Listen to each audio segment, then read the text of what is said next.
back in Cleveland. Those tickets Count will be me on in. sale this Friday at 10 a.m. Count me in. Oh, what a year of shows. This is my summer of white Mormon-ish music. Yeah. Just bare naked ladies and cake. Come on. Oh, Got Coheed coming up here in a few weeks. that's yeah. a lot of. If it ain't white, it ain't right. Just Poundcake knows.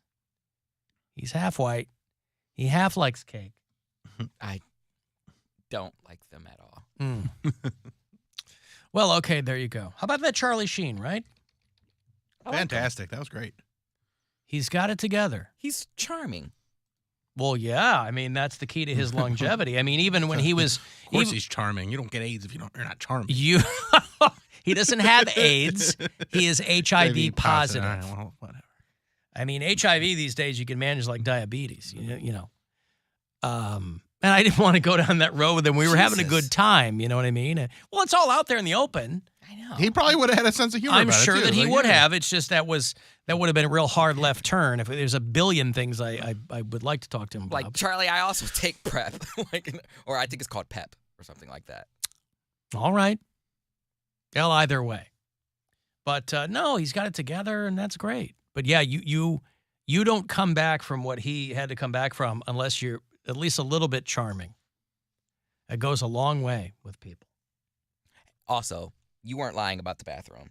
I'm wet and annoyed because all I did was like lean in, try to fix my hair a bit because it looked like I was like in a windmill. It's all wet and it's no soap right now. Like literally, like There's no soap. I'm covered in like all the water. I learned pretty quickly when we moved down here that bathroom back there, not to lean against the sink.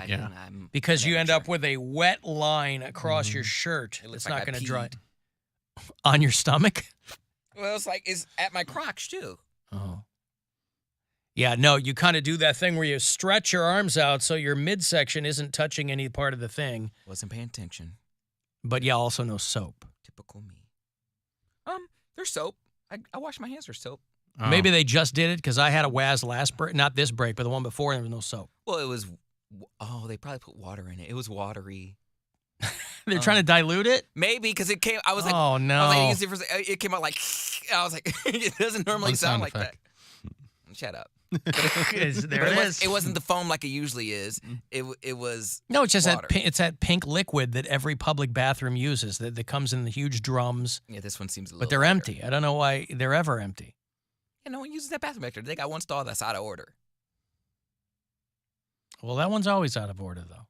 I go in there and change, so I still walk in there if I need to. Change what? Like if I have Orange Theory like right after and I leave directly from here. There's not a place to change there? There is. I just don't. I would rather change here. In the wet bathroom. Well, it's not wet in that stall. Wet everywhere in there. But I'm over it. You know what I mean? I hear people complaining about it. It is what it is. It is what it is. This is where we work. And that is the state of the bathrooms. A state of emergency. When we were out at Oak Tree, we didn't have public bathrooms. We had bathrooms that were dedicated to our floor. We don't have that. Hell, we had a key. That's what it is. Well, at the very end we did, yeah. And they were stingy with it. They didn't want to give nobody a key. I said, "Can I have a key?" No. I was the first person that got a key because the guy liked me. You can use. He's like, Alan's "Don't key. tell anybody about this because I hate everybody else here." Okay, thank you. I'll use the key. But I'm like, I'm not gonna hide it from people. I was like, how they not gonna let us use the bathroom? Like, what are we supposed to do? I think they wanted people to come and ask. You went and asked, and he said no? That guy Frank said no? No, I never asked, but like Well, how are you going to get something if you don't ask? I asked one of the higher. I said, "What do we do?" I was like, because someone told me that there was a key. I said, "Oh, what key? Do I get a key? Do I make a copy?" And they said, "No, you can use Alan's." I said, "Oh, okay." But you did, because we were always passing the key back and forth. Yeah, I'd give it to all- Bill, he'd yeah. give it to you. I'm surprised we never lost that key, as much as it was passed around.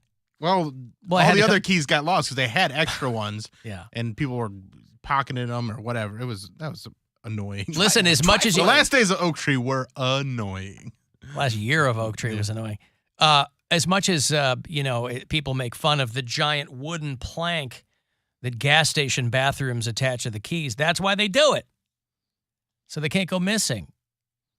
I was going to get a big old 2x4 from Home Depot and attach that bathroom key to that. So anybody who wanted to use it would have to haul a big piece of wood along with it. But then that would have been silly. But hey, listen, who cares? Down here, as long as there's a place that I can deposit my liquid and solid waste here at work, I'm happy. What am I, the Queen of Spain, Bill? I got to have everything? No. No, you're more like the cave girl of Spain. Cave girl? Cave lady, right? Wasn't that the Spanish cave lady. Yeah, I went down there in isolation. Yeah, except she was sending up buckets of her poop and pee. I'm not doing that.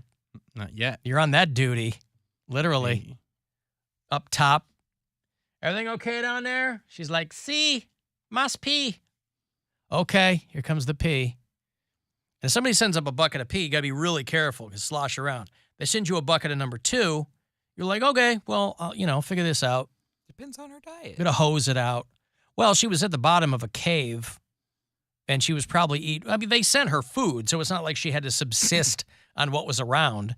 It wasn't like she was eating rock dust or something. Do you know what type of poop it would be, depending on what type of food you eat? You're like, oh, this is gonna be a nice solid one. I mean, it's going to be pretty. I mean, what you want to give them fiber. What you really want is that kind of fluffy loaf. That's what you really want. When we were in Arizona, all of mine were green.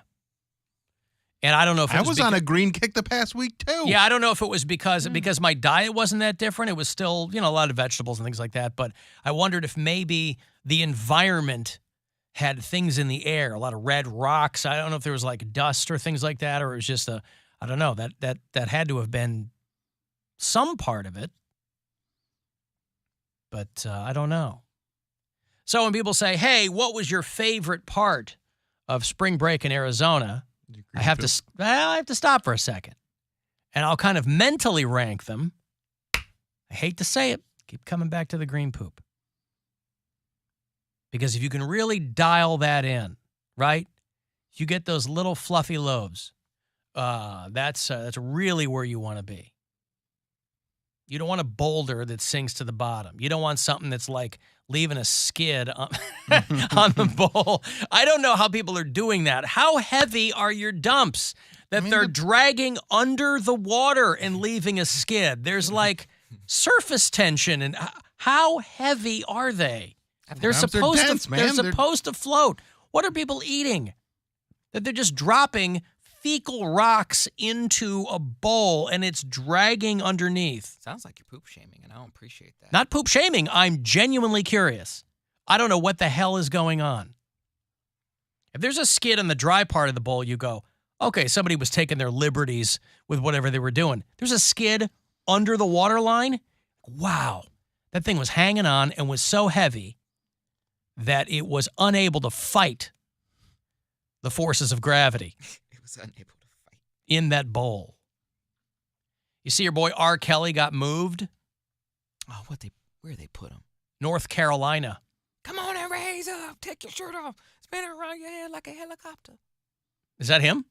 No. Well, what the hell was that? But when you say North Carolina, I immediately think of that song. Oh, who was that? I don't remember. Oh, okay. But it was a rap song. Big one. I vaguely remember it, yeah. He has been moved from Chicago to a medium security prison that's known for housing high-profile inmates in North Carolina. FMC Butner is where he's going.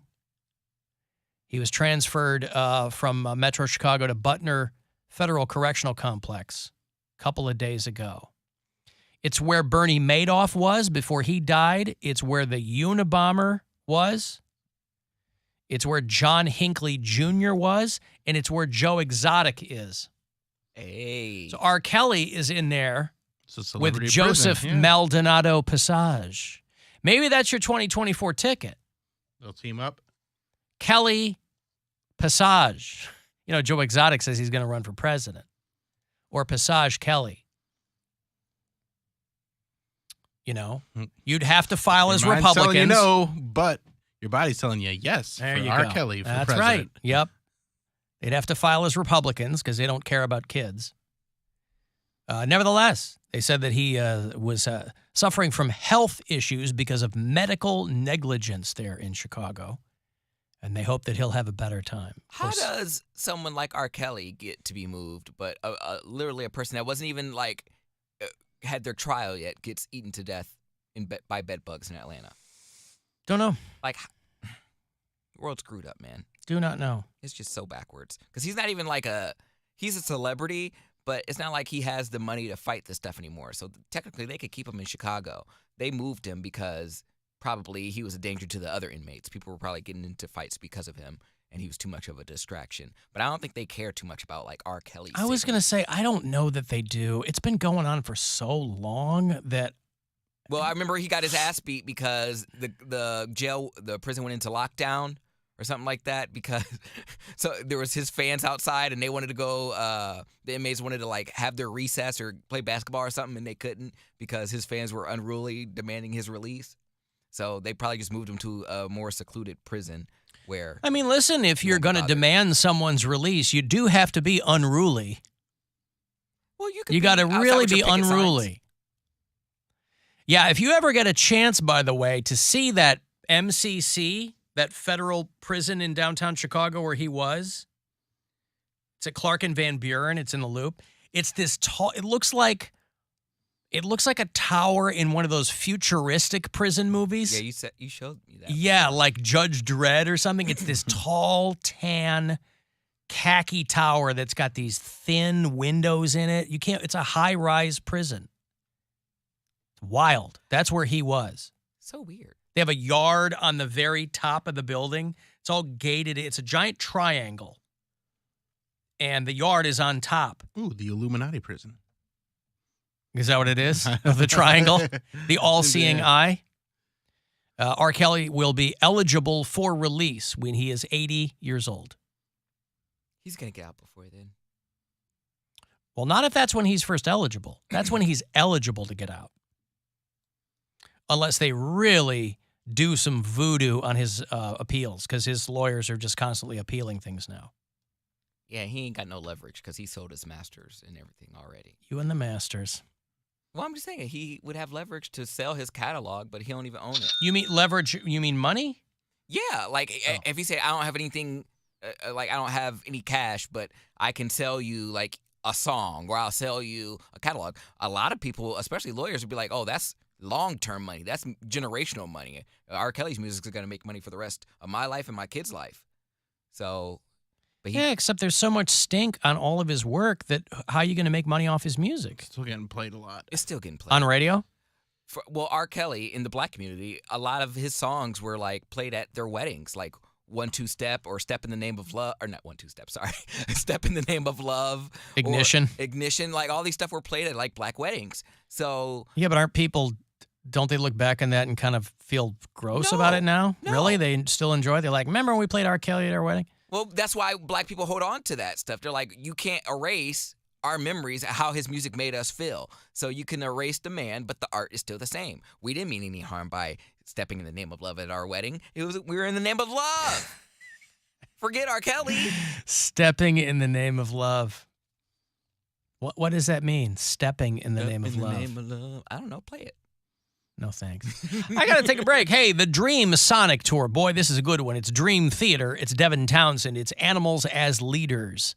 This is like a 2 hours to midnight type show, right? This is going to be a great show that is coming to do Jacobs Pavilion on Saturday, July the 8th. If you want to get a couple of tickets, I will hook you up after the break. 5:30, next chance to grab $1,000 courtesy of the Buzzard Bookie. From the Universal Windows Direct Weather Center, WMMS